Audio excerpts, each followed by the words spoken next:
Technology is a major sub-theme at the Asian Financial Forum 2015 in Hong Kong, and joining the event is one of the pioneers of the digital pathway. Narayana Murthy joins us from Bangalore in India, and thank you very much indeed for doing so. Now, really looking at growth in the Indian economy in 2015, do you see that growth? And is the Indian government's program on digitalization going to be key? As you know, last year we imported somewhere around $615 to $620 billion. So therefore, in order to ensure that we have current account surplus, we have to enhance our export.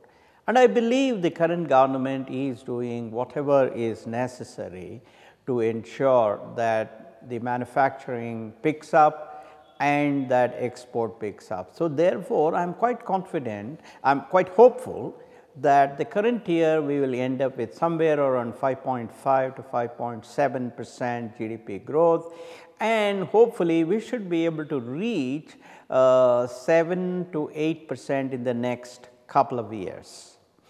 On the second question, that is about digitalization program.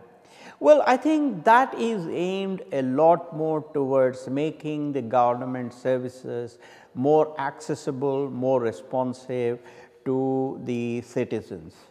I believe that that initiative will take at least 3 to 5 years before it starts providing tangible results.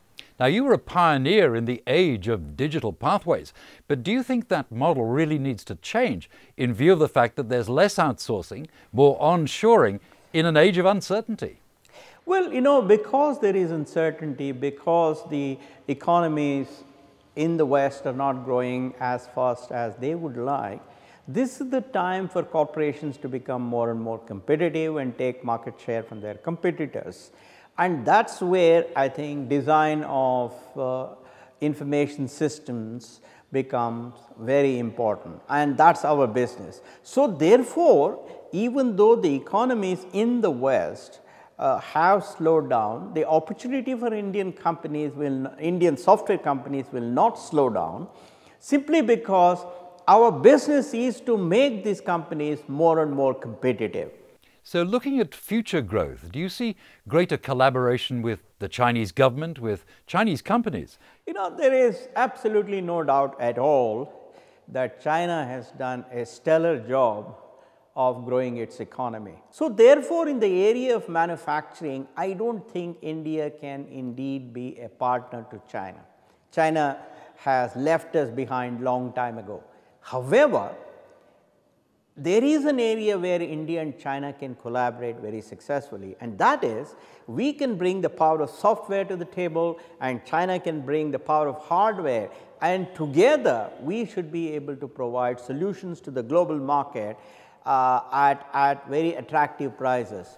So turning to Hong Kong, how would you rate Hong Kong as an IT conductor, if you like, bearing in mind that Hong Kong is an international financial center? It is well acknowledged by everybody that Hong Kong is the best example of free market economy. There is no other example which is as convincing about the viability of free market, about the success of free market economy as Hong Kong has demonstrated. Therefore, I think Hong Kong is a very important player in cooperation between China and India, in cooperation between several of the East Asian countries and India. Therefore, I would say that Hong Kong as an IT regional hub, of course along with Singapore, because Singapore is competing extremely well with Hong Kong, still I would say Hong Kong is the example of free market economy. And therefore, given that financial sector is so vibrant in Hong Kong, given that SME sector is so vibrant in Hong Kong, and that Hong Kong happens to be the doorway for lots of Chinese companies, I do believe that any Indian company that has any desire to leverage the power of Chinese companies must operate with Hong Kong as the base. So the theme of the Asian Financial Forum 2015, which you're attending, is sustainability in regional terms in a world of change. But what does sustainability really mean to you? Well, there are multiple dimensions of sustainability. First, living in harmony with the society.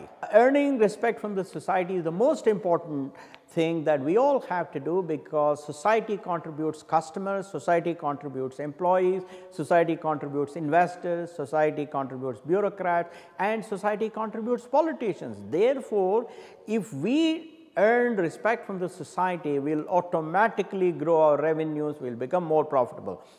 So it sounds as if the Asian Financial Forum 2015 is going to be a seminal occasion early in the year. Absolutely. I look forward to that.